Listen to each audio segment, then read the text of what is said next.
신고 아이 그러니까 외국 법령이잖아요. 다라마는 내국법인이에요. 내국법인은 구성 요건에 뭐 있죠. 2분의 1, 2분의 1, 2분의 1 있잖아요. 근데 외국 법령에 따라 설립된 법인 또는 단체는 구성 요건에 영향을 받아요, 안 받아요?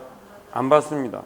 그러니까 외국 법령에 설립된 법인 또는 단체의 구성원 전원이 대한민국 국적 보유자라도 내국인입니까? 외국인입니까? 외국인입니다. 예, 그것만 좀 인식하시고 자 가요. 그 다음에 부동산 거래 신고는 딱 제가 설명드리는 부분으로만 정리하면 돼요. 갈게요. 우리가 여기서 부동산이라고 합니다. 부동산이란 첫 번째 중개 대상물과 같다 다르다 같지 않습니다. 중개 대상물 해가지고 하셨죠? 일단 아셔야 되고 그러면 부동산이라고 할 때 언급되는 8개 법이 있습니다. 도시, 공공, 빈, 주, 택, 건축, 산업까지 해가지고 총 8개 법에 의한 공급, 계약, 분양권을 얘기합니다. 그리고 도시 및 주거 환경 정비법, 빈집 소규모주택 정비특례법상의 입주권까지 해가지고 중개 신고 대상물이 됩니다. 그래서 여기에 보통 오답으로 나오는 건 건축법이죠. 우리가 오피스텔 같은 경우는 마찬가지고 그러니까 이 주택을 분양한다 할 때 세대수가 얼마요? 30% 세대 이상이라야 분양권도 신고 대상이 돼요. 그러면 이 19호 세대까지는 분양권도 신고 대상이 돼야 안 돼? 안 돼요. 그러니까 그게 뭐다? 30% 세대 이상은 사업계획 승인 대상이라는 거죠. 어느 법에서? 주택법상에서. 그러니까 건축법상에 적용을 받는 분양권 같은 경우는 신고 대상이다 아니다? 아니다. 일단 요거. 그리고 부동산 해가지고요. 부동산 거래를 말합니다. 거래는 부동산에 대한 매매를 뜻합니다. 그리고 주택에 대한 임대차를 우리는 거래라고 합니다. 그러니까 부동산을 매매하는 자는 뭐 할까요? 신고해야 됩니다. 그죠?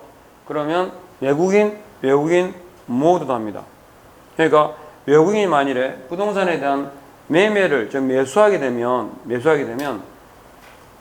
외국인 취득, 부동산 등 취득 특례 규정을 적용할까요? 부동산 거래 신고 적용할까요? 부동산 거래 신고 제도를 적용합니다. 이해하겠죠? 그 다음에 신고라는 의미는 내용상으로 신고가 뭘 뜻하느냐? 이건 부동산 거래 계약 신고서 상에 서명 또는 날인하는 경우를 말합니다. 그러니까 공동신고란 말을 풀면 그럼 어떻게 되는 거예요? 공동으로 서명 또는 날인한다라는 뜻입니다. 이해하겠죠? 그래서 신고의 의미, 이게 부동산 거래 신고라는 거고요. 그러면 첫 번째 기억하실 게 뭐냐? 이제 신고 의무자입니다. 부동산 거래 신고를 해야 되는 자가 누구냐? 자, 첫 번째 정의고, 두 번째 신고 의무자. 신고 의무자는 직거래할 때는 누가? 거래 당사자가 신고 의무자입니다. 그리고 이걸 우리는 신고자 본인이라고 그러죠. 그 다음에 중개를 통한 경우, 중개의 경우에는 누가? 개업 공인중개사가 신고를 해야 돼요? 할 수 있어요? 해야 되기 때문에 그 상대방에게는, 당사자에게는 신고 의무가 있다 없다? 없습니다. 그래도 직거래할 때는 당사자가, 중개시는 개공이 뭐다? 신고 의무자 본인입니다. 본인. 그러니까 본인에 의한 신고니까 뭐가 될까요? 방문 신고도 가능하고요. 또는 전자 신고도 될까요? 됩니다. 그러면 거래 당사자가 신고 의무자의 경우에는 세 가지의 케이스가 있습니다. 거래 당사자는 원칙상 뭐 한다? 공동 신고할 의무가 있죠. 공동 신고를 해야 됩니다. 이 말은 공동으로 서명 또는 날인하여 신고서를 제출해야 된다 할 수 있다. 해야 된다라는 거죠. 그러면 공동으로 서명 또는 날인해서 신고서를 제출한다라는 뜻이지, 이 신고서를 공동으로 제출한다는 뜻이 아닙니다. 공동으로 서명 또는 날인한다는 뜻이지. 그래서 신고서는 누가 제출할까요? 일방이 제출하여야 한답니다. 그래서 신고서 제출은 누가 한다? 일방이 제출합니다. 그래서 시험에 틀린 지문으로 공동 제출이 나와요. 신고서는 하나면 한 사람이 합니다. 공동으로 서명 또는 날인한다는 거지. 그리고 신고 거래 당사자 중에서 일방이 신고를 거부할 수 있죠. 거부하는 경우에는 단독으로도 신고할 수 있어 없어요? 있어요. 그러면 단독으로 신고하게 되면 왜 단독으로 신고하는지 사유서가 첨부되어야 되고요. 그리고 신고자 본인은 알지만 당사 상대방의 인적 사항을 모르기 때문에 뭘 해야 돼? 계약서, 그죠? 계약서에 사본을 첨부해야 됩니다. 그러니까 사유서와 계약서의 사본을 첨부하려면 가야 돼, 안 가야 돼? 가야 됩니다. 그래서 신고 방식은 뭐밖에 안 될까요? 방문 신고만 됩니다. 원칙은 방문, 전자신고 둘 다 되지만 이해되셨죠? 자, 그렇게 그리고 거래 당사자 중 일방이 국가, 지자체 등의 경우 이거는 국가 등이 어떻게 해야 돼요? 단독으로 서명 또는 날인해서 단독으로 신고해야 돼요? 할 수 있어요? 해야 한다? 의무입니다. 국가 등 단독 신고 의무다. 아셨죠? 이렇게. 그리고 예, 여기 됐습니다. 직거래 중개 시의 신고자 본인에 의한 이거 경우까지.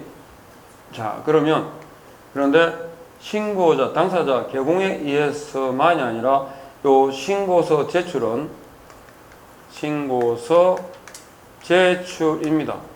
제출은 대행할 수 있다 없다? 대행할 수 있습니다. 자, 그러면 대행이라는 말은 신고자 본인이다 아니다? 아니라는 거죠. 본인이 아닙니다. 본인이 아니니까 공인인증서를 통해서 본인이 아닌데 본인 인정이 되겠어요? 안 될 거잖아요. 그러니까 제출 대행이다 할 대행의 경우는 신고 방식이 뭐밖에 안 돼? 방문 신고만 됩니다. 이거 잘 아셔야 되고, 그러면 대행한다 그럴 때 대행하는 자가 누구냐? 당사자의 경우는 누가 대신할까요? 대리인이 할까요?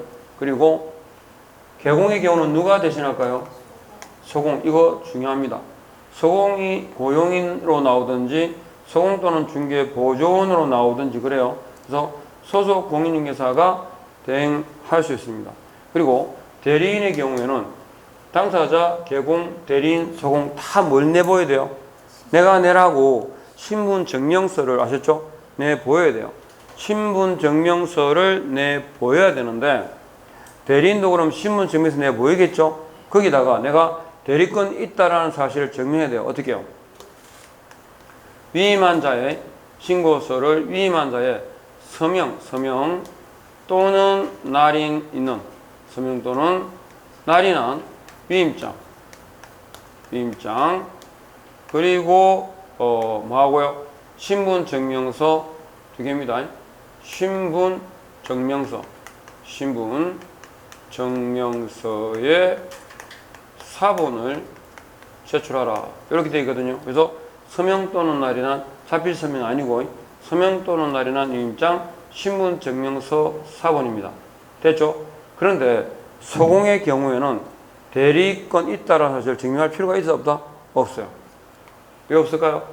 소공은 이미 신고된 자이기 때문에 신분증명서만 내보이면 이 사람이 소공이라는 사실을 확인할 수 있을까 없을까?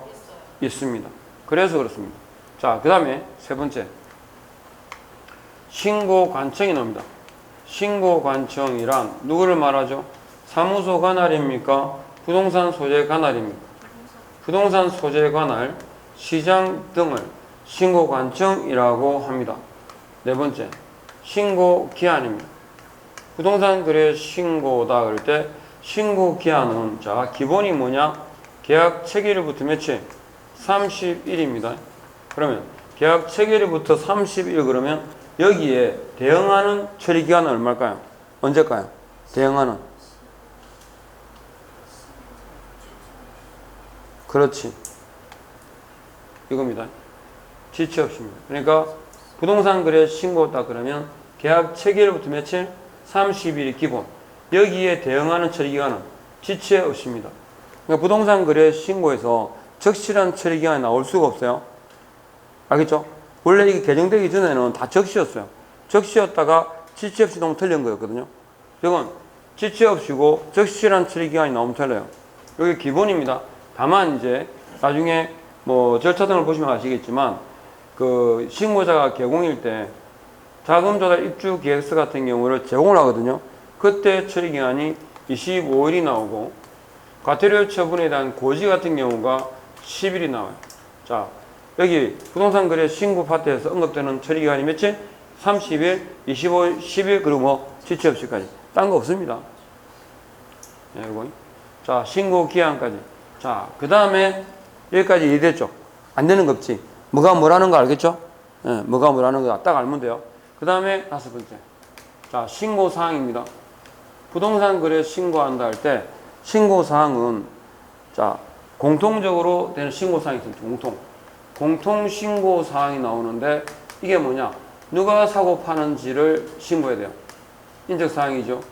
그 다음에 돈을 어떻게 주는지, 계약 체결일, 중도금 지급일, 잔금 지급일이 신고사항에 들어있습니다.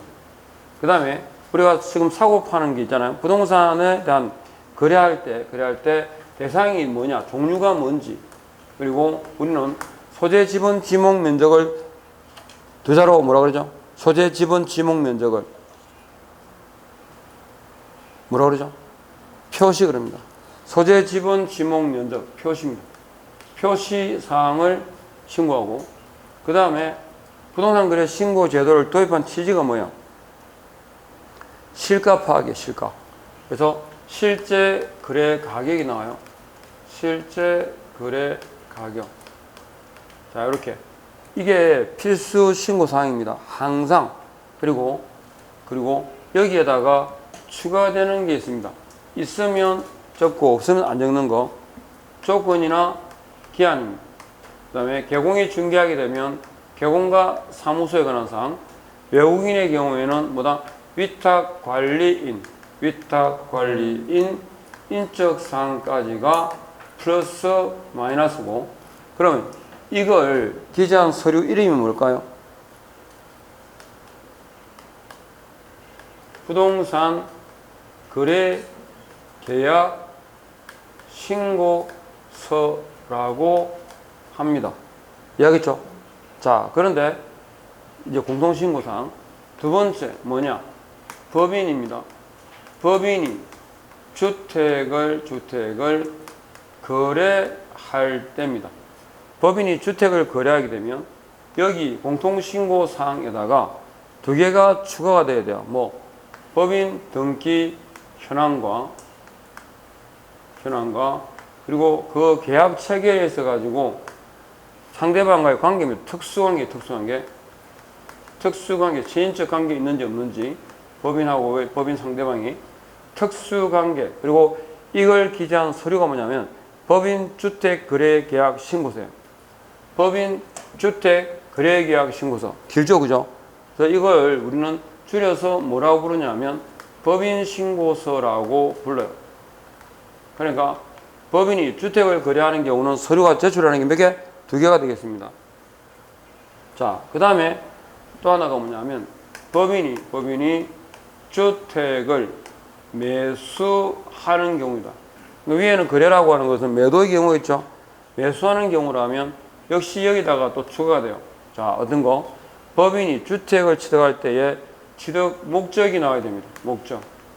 목적을 신고해야 되고, 두 번째가 뭐냐면 그 법인 주택 취득 자금 조달 계획입니다. 자금 조달 계획, 그리고 그 지급 방식입니다. 그러면 취득 자금 조달 계획, 그 다음에 지급 방식, 그리고 주택 이용 계획서입니다. 주택 이용 계획서. 그러면 요 세 번째 있잖아요. 이걸 기재한 서류 이름이 뭘까요? 자금 조달 입주 계획서 그래가지고 자금 조달 및 이용 계획서입니다. 자금 조달 및 이용 계획서. 이걸 우리는 줄여서 뭐라고 하냐면 자조서 그럽니다. 자조서. 그러니까 법인이 주택을 매수하는 경우라면 제출한 서류 몇 개예요? 3개예요. 법인 신고서까지, 법인 자가조서까지 3개. 그리고 추가할 거, 만일에 여기가 투기과열지구잖아요. 투가지구라면 여기에 뭐가 또 돼야 돼? 정빙서면입니다. 그러니까 내가 내 예금을 통해 가지고 자금을 조달하겠다라고 했잖아요. 그죠? 근데 투기과열지구라면 거기다가 뭘 첨부해야 돼? 예금 잔액 증명서를 아예 구체적으로 첨부를 해야 돼요. 단지 예금으로 가지고 내 집을 사겠다가 아니라, 아셨죠? 어떻게 실제 은행에 잔고가 얼마가 있는지 아시죠? 그걸 증명해야 됩니다. 정빙 서면을 제출합니다. 됐습니까? 여기까지. 그리고 세 번째 또 확인할 게 뭐냐면 토지 매수의 경우랑 토지 지분 매수의 차이 정도는 아셔야 되는데, 매수라고 할 때는 수도권과 수도권 외가, 그죠? 이거 1억 이상, 이거 6억 이상이라고 규정이 되어 있거든요. 그런데 지분 매수의 경우에는 수도권과 수도권 외라고 할 때 수도권에 뭐가 없다? 금액 제한이 없어요. 그러니까 금액이 얼마든 다 뭐라고 신고해야 돼요. 수도권 외는 얼마? 6억 이상 이렇게. 그러니까 이거 정도 하시면 이게 제일 복잡하잖아요. 여기에다가 이제 주택 개공이 중개한 경우라면 이게 뭐가 신고사항에 들어가겠죠, 그죠? 이렇게 해가지고 신고사항을 묻기도 해요. 그래서 법인 주택 매수의 경우를 좀 주의 깊게 보시고, 신고사항은 이 정도. 그 다음에 6번째 갑니다. 자, 부동산 거래 신고를 했어요.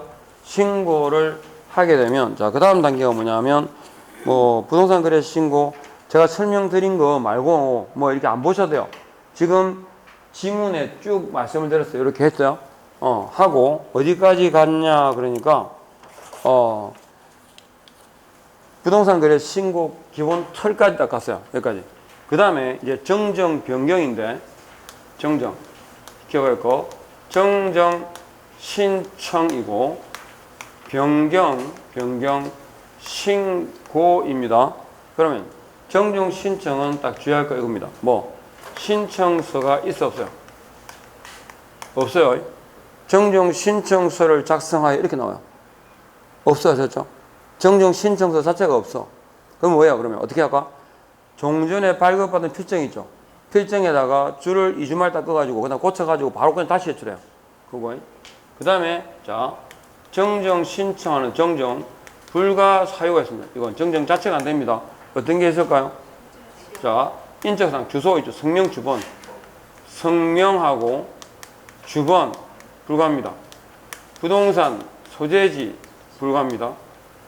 그 다음에 토지 종류 불가합니다. 그리고 계약일은 정정 변경 모두 불가합니다. 그리고 실가, 실제 거래 가격까지 정정할 수 없는 거. 그러니까 실가 같은 경우는 변경 신고 사유지 그냥 단순하게 자기가 고쳐서 제출할 수는 없어요. 그 다음 변경 신고 딱 하면 기각할 거 2가지. 변경 신고는 언제까지 이루어진다? 등기 신청 전에 이루어집니다. 그럼 등기 신청 후는요? 이거는 변경 신고해야 됩니다. 변경 신고 아셨죠? 변경 등기해야 됩니다. 바꿔야 됩니다. 그리고 등기 신청 전이고, 이 변경의 의미를 종종 물어요. 변경이란 일부 교체, 추가가 아니라 뭐다? 일부가 제외되는 경우를 뭐라 한다? 변경이라고 합니다. 의무가 아니라 임의 규정이죠. 까지. 이렇게 정리를 하시면 돼요. 딴 거 접어 두셔도 됩니다. 그 다음에 자 7번 뭘 기억해야 되느냐? 우리가 부동산이죠. 계약서나 부동산 거래 신고에서 계약서에 사본이 나오면 기본적으로 옳은 지문이에요, 틀린 지문이에요? 틀린 거예요. 계약서나 계약서 사본이 나오면 안 돼요, 아셨죠? 그런데 계약서 사본을 제출해야 되는 경우가 딱 3개 있습니다. 정리할게요. 첫 번째, 뭐 할 때? 단독 신고할 때입니다. 단독 신고하는 경우에는 여기 있죠. 계약서 사본을 첨부하게 되어 있죠.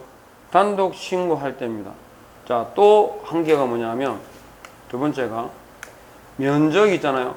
면적 변경이 되면 거래 금액 바뀌는 거 맞잖아요. 그죠? 면적이 바뀌었으니까. 근데 면적 변경이 없는데 거래 금액이 바뀌는 거. 거래 금액의 변경입니다.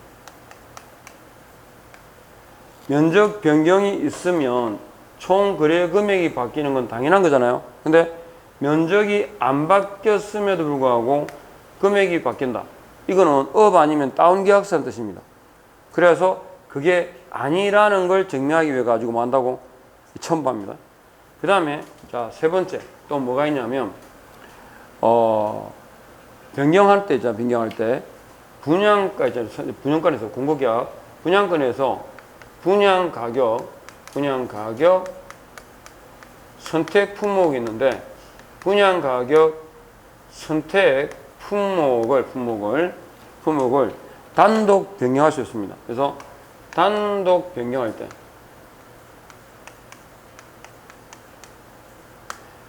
분양가 선택 품목의 단독 변경의 경우에도 뭘 첨부한다? 계약서에 사본을 첨부해라. 계약서에 사본을 첨부하는 대표적인 세 가지. 이거 말고 뭐 계약서 사본을 계약서를 제출해라. X입니다. 잘못된 표현이라는 거.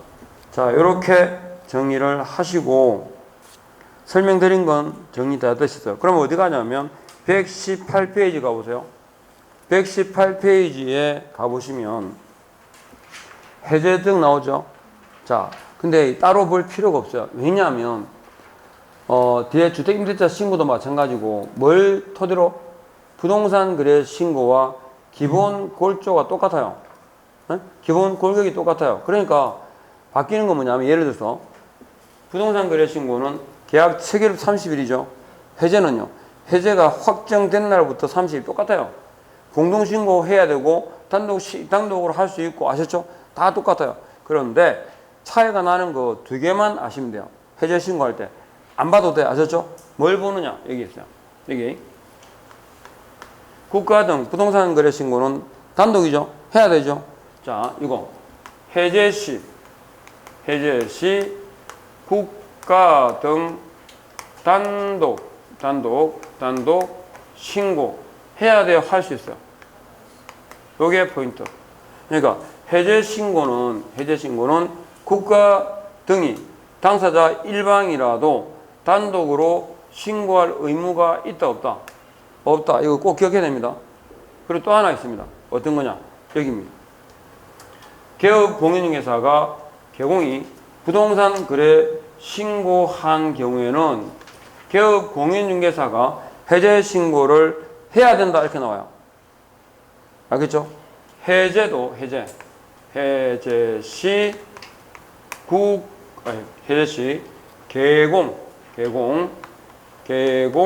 신고해야 돼 할 수 있어요? 가능입니다. 요거 여기까지. 국가 등에 그죠? 했고 그 다음에 개업 공인중개사의 중개로 부동산 거래 신고한 경우에는 개업 공인중개사가 해제 신고 해야 한다라는 거거든요. 할 수 있습니다. 이해되셨죠? 할 수 있습니다. 그러니까 해제 시 개공은 해제 신고를 해야 된다 할 수 있다? 할 수 있다. 당사자가 국가 등인 경우에도 국가 등은 단독으로 해제 신고를 해야 된다 할 수 있다. 할 수 있다. 딱 두 개만 딱 기억하면 돼요. 자, 이렇게 해가지고 부동산 거래 신고의 일반적인 내용은 정리가 됐습니다. 여기까지. 딱 간단하죠? 이렇게 흘러내려오는 동안에 이해 안 되는 거 없죠? 누가 하고 언제까지 하고 쭉 훑어내려오면 돼요. 자, 끝났고 그러면 갑니다. 이제 이 내용에다가 오른쪽 자 어디냐면 밑에 신고 내용의 금정 등이 있죠. 119페이지 그 내용을 그림을 통해서 정리하고 마무리 지을 거고요. 그리고 다음 주에 한 주 더 합니다. 딱 끝내겠습니다.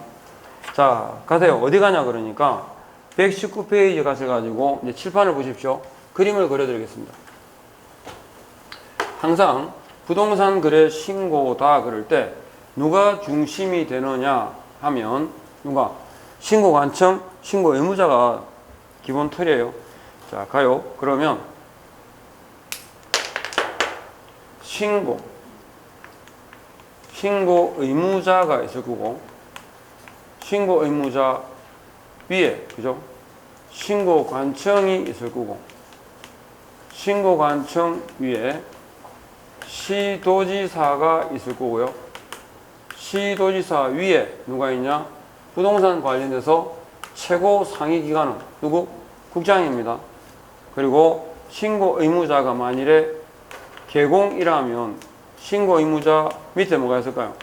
매수인, 법인이 딱 나옵니다. 자, 그러면 신고 의무자가 개공이라면, 매수인 여의자라면, 매수인 법인은요, 계약 체결일부터 며칠? 25일 내에 매수인, 매도인이 공동으로 아니면 단독으로 작성한, 매수인 법인이 단독으로, 이렇게 하셔야 돼요. 단독으로 작성한 자조수입니다. 자금 조달, 입주 계획서 등을 누구한테? 신고 의무자에게만 한다고 제공해야 되고, 신고 의무자는 계약 체결일부터 며칠? 30일 이내에 누구한테? 신고 관청에 대해서 신고하여야 한다죠. 이거는 내국인, 외국인 관계없습니다. 계약 체결, 즉 매매 계약의 경우에는 계약 체결일부터 며칠이라고? 30일. 딱 기본 25일도 나왔고. 자, 그럼 신고 관청은 뭐 하느냐? 신고가가 적정한지, 신고가 적정성을 검증하여야 한다. 이제 일단 묻는 건 이거죠. 간단하게. 신고가의 적정성을 검증하는 자가 누구냐 물어요. 누구예요? 신고 관청입니다. 그런데 이 적정성을 검증하려면요, 활용해야 되는, 즉 적정성 검증을 위해서 활용하는 시스템이 있습니다. 그게 뭘까요? 부동산 거래 가격 검증 체계가 있습니다. 가격 검증 체계를 구축해서 운영하여야 한다라고 의무를 부담하는 자가 있거든요. 누구예요? 누구? 국장에 검증해야 되는 자는 누구? 신고관청이고, 검증 체계를 구축 운영해야 되는 자는 국장이고. 일단 이거부터 안 헷갈려야 되고, 자, 그 다음에 검증을 해야 되는데 그 구축 운영해야 되는 이 의무 있잖아요. 의무도 위탁할 수 있어요. 누구에게? 부동산 관련 전문성 있는 공공기관. 누굽니까? 네, 한국부동산원입니다. 그래서 한국부동산원에 대해서 위탁할 수 있습니다. 자, 그러면은 신고관청은 적정성을 검증했잖아요. 검증했는데 그 검증했으니까 검증의 결과가 있겠죠. 검증 결과를 통보하여야 한다. 누구한테 할까요? 국장에게.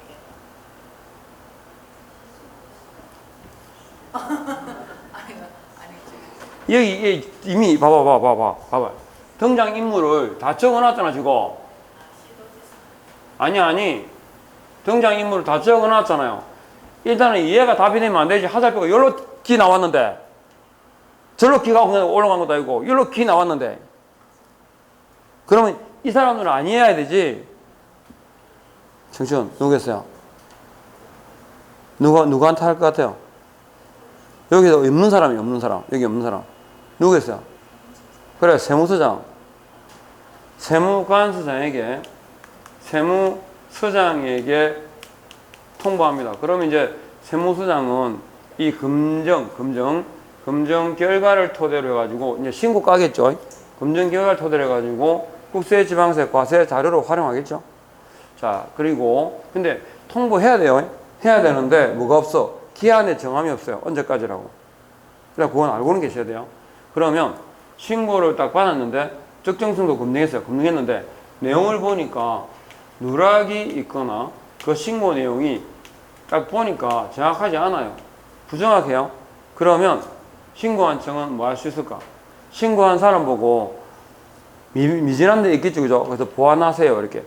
신고인으로 하여금 보완하게 하거나 신고 의무자한테 자료로 제출하라, 아셨죠? 서면에 의한 자료 제출을 요구할 수 있습니다. 자, 구도 아니고 서면입니다. 서면에 의한 자료 제출의 요구입니다. 그러면 이 자료 제출 요구는 서면에 의해서 이루어지는데 저 서면에는 4개가 명시가 되어 있어야 돼요. 저 서면 안에는 뭐가? 사유, 범위, 내용, 기한 해가지고 사법 내기라고 4가지가 명시된 서면에 의한 자료 제출 요구를 말합니다. 그러면 정리 다 해보면요. 자료 제출을 요구할 수 있는데 그 자료라고 하는 게 크게 딱 둘로 나눌 수 있어요. 뭐냐면 거래대금 지급 증명이 있어요. 거래대금 지급 증명과 그 외의 자료로 나뉠 수 있고, 됐죠?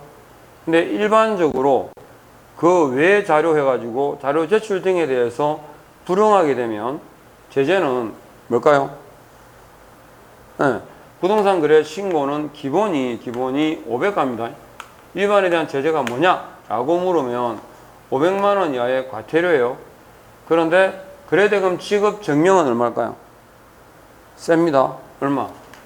3천만 원 이하의 과태료 처분입니다. 그런데 우리가 알고 있는 것 중에 3천만 원 이하의 과태료 처분 사유가 2개 더 있어요. 어떤 거? 거짓 거래 신고, 거짓 해제 신고. 이렇게 요 2개도 다 뭐다? 3천만 원 이하의 과태료 처분 대상이 됩니다. 됐죠? 네, 과태료 처분 대상입니다. 됐고, 그리고 이 3가지는 밑에까지 맞죠? 자료 제출 다 포함했었는데 요건 어떤 공통점이 있냐면 이거 자진 신고 있잖아요, 그죠? 자진 신고 시 감면 대상이 아닙니다. 종종 나옵니다. 특히 거래대금 지급 증명은. 거래대금 지급 증명은 자료잖아, 그죠? 물론 그 외의 자료도 마찬가지인데 자진 신고해서 위반했다고? 자진 신고했을 때 그 감면의 전제가 뭐겠어요? 성실한 협조예요. 자료 제출하세요. 그런데 싫어요. 이러면 하겠어요? 감면해주지. 그지? 알겠죠? 그래서 요거 30만 원. 근데 신고를 하긴 했는데 어떻게 했냐면 실가 등 있잖아요. 실가 등 거짓으로 신고했어요. 무슨 말일까 이거? 신고를 하긴 했는데 내용 자체가 거짓말이에요. 이해하겠죠? 이 경우에는 취득가액의 얼마? 100분의 10 이하의 과태료 처분이에요. 이해합니까? 그러니까 기본적으로 부동산 거래 신고 위반은 제재가 뭐예요? 과태료. 알겠죠? 과태료. 그리고 일반적으로 뭐다? 500가가 원칙이에요. 그런데 뒤에 나오겠지만 주택임대차 있잖아요. 주택임대차 거짓 신고의 경우에는 이거 100만 원 이하의 과태료 처분이에요. 경미하죠, 그죠? 그래서 이 경우는 2분의 1 범위 안에서 가중 감경할 수 있어요. 근데 이건 금액이 좀 크죠? 크니까 이건 5분의 1 범위에서 가중 감경할 수 있습니다. 그런데 말씀드리지만 뒤에는 다 뭐가 지금 제가 안 적은 거죠? 이하라는 말을 안 적은 거야. 아무리 이렇게 해가지고 2분의 1, 5분의 1 안에서 가중하더라도 얼마를 초과할 수는 없어. 이 기준 금액을 초과할 수는 없어요. 이하니까. 이해되셨죠? 자, 이렇게. 그런데 봐봐요. 부동산 거래 신고는 기본적으로 제재가 뭐라고? 과태료 처분이에요. 그죠? 근데 딱 하나 예외가 있어요. 뭐냐면, 그것만 적을게요. 딱 하나 있는데, 신설된 거. 뭐냐면, 부당한 재물 취득 등이에요. 부당한 재물, 재산 등 이익을 취득을 목적으로 할 때. 자, 요 경우 있잖아요. 뭐냐면 이거요. 거짓 거래 신고하고 거짓 해제 신고를 하긴 했는데 부당한 재물취득이나 부당한 재산상의 이익을 목적으로 했잖아요. 그렇게 해가지고 거짓 거래 신고하면 이거 아셔야 돼요. 3년 이하 징역 3천만 원 이하 벌금입니다. 이 셉니다. 그러니까 기본적으로 거짓 거래 신고, 거짓 해제 신고에 3천만 원 이하의 과태료란 말은 이 목적이 아닌, 아셨죠? 거짓 거래, 거짓 해제 신고를 말한다. 이렇게 이해하시면 돼요. 자, 여기까지 흘러가는 거 알겠죠? 자, 신고했어. 했는데 이렇게 자료 제출을 요구했어요. 이게 서면에 의한 자료 제출 요구는 우리가 종전에 개정 전에 있잖아요. 조문에 뭐라 되어 있었냐면 신고 내역 조사였어요. 제목이. 그러니까 자료 제출을 요구할 수 있다는 말은 뭐라고? 신고 내역을 조사할 수 있다고 같은 말이에요. 그러면 조사를 했으니까, 조사했으니까 조사 결과를 어떻게 해야 돼? 보고해야 돼요. 조사 결과를 보고하여야 한다. 누구에게? 시도지사에게. 그럼 이제 시도지사가 이제 취합할 거잖아. 시장님은 한 게 있는 게 아니니까. 그러면 취합해가지고, 자, 요것도요. 매월 1회입니까? 매월 1회 이상입니까? 매월 1회, 매월 1회 뭐 한다고? 보고합니다. 아셨죠? 막 다 알아들으니까 복잡하지 않고 너무 잘 알아들으니까 기분이 좋아 죽겠죠? 오늘 사실 한 게 많아요. 벌칙도 외워야 되지, 행정처분도 때리 외워야 되지. 근데 제가 말씀드린 것처럼, 제가 말씀드린 것만 해요. 최소화시켜서 그것만 해요. 알겠죠? 형벌금은 1대1만 알고, 과태료금은 최소한 개공 대상으로 하는 것만 딱 알면 돼요.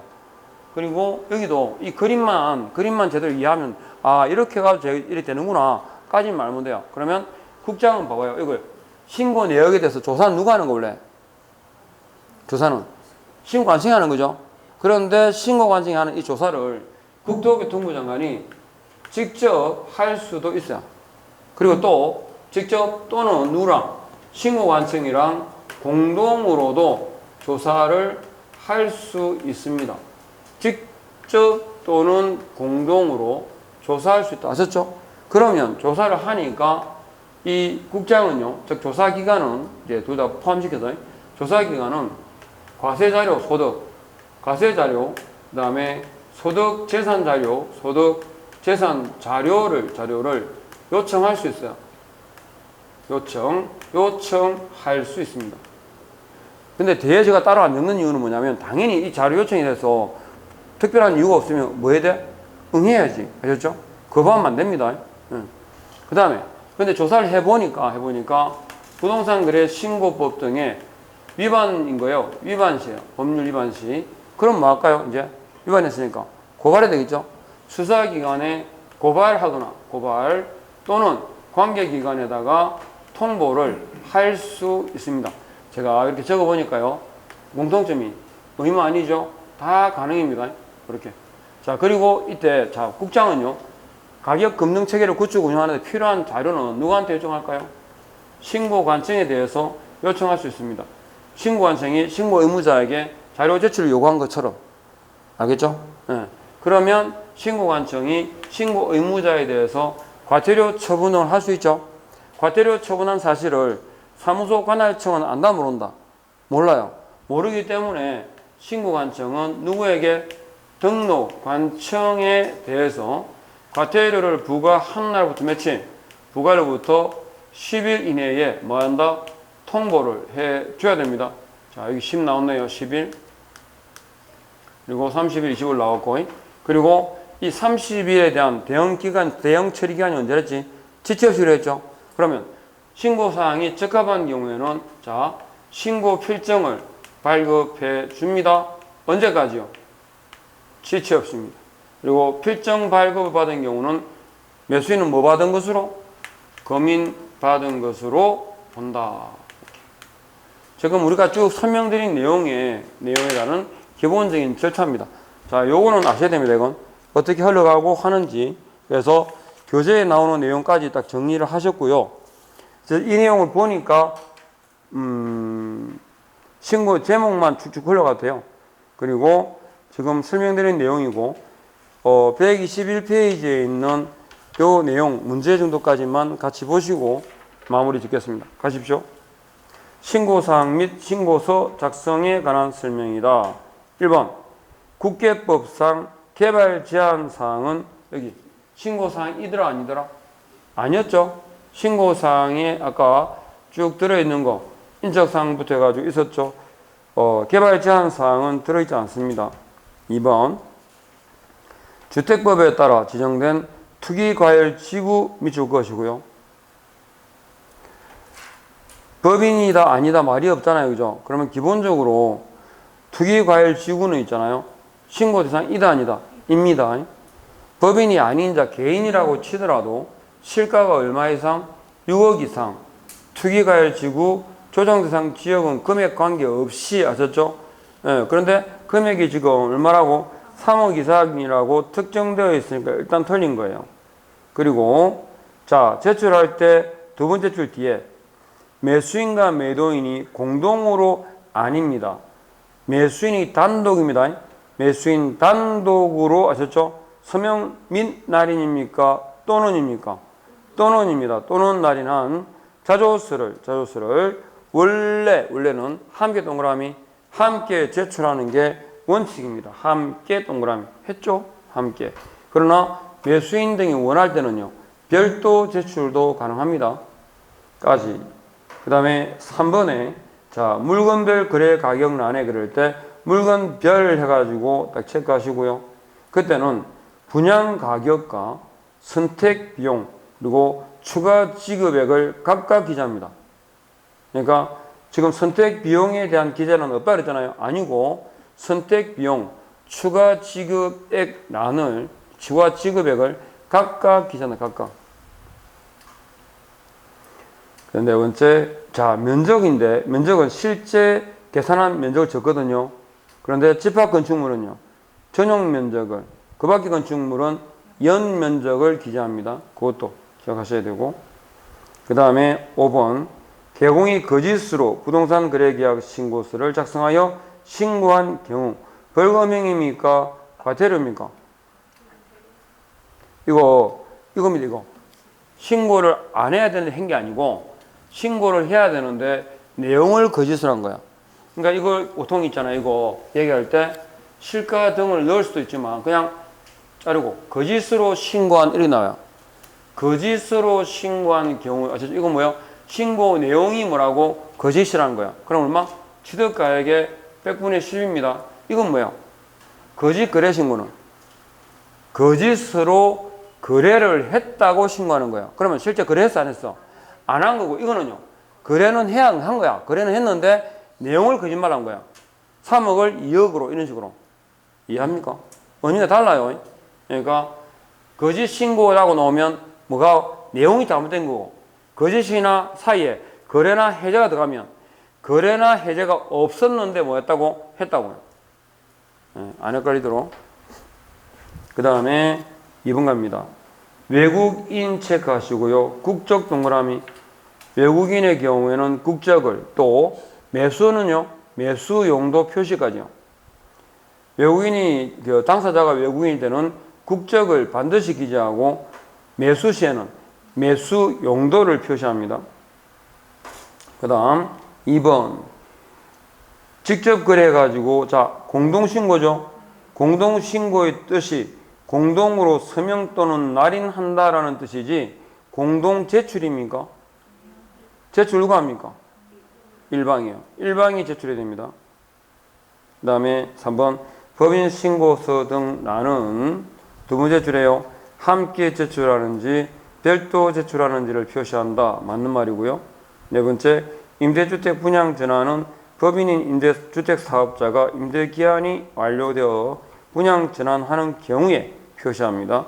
다섯 번째 계약 대상 면적은 실제 거래 면적을 계산하여 적되 집합 건축물은 전용 면적을 그 밖의 건축물은 연면적을 기재한다라고 정리를 하시면 됩니다. 아셨죠? 까지 이렇게 정리 딱 하셨고 다음 주에 한 주 더 마무리를 짓겠습니다. 아셨죠? 자 고생하셨고 다음 주에 뵙겠습니다. 수고하셨습니다. 네. 네. 어디? 이거야. 매수인 법인. 아니요. 자금 조달 계획서를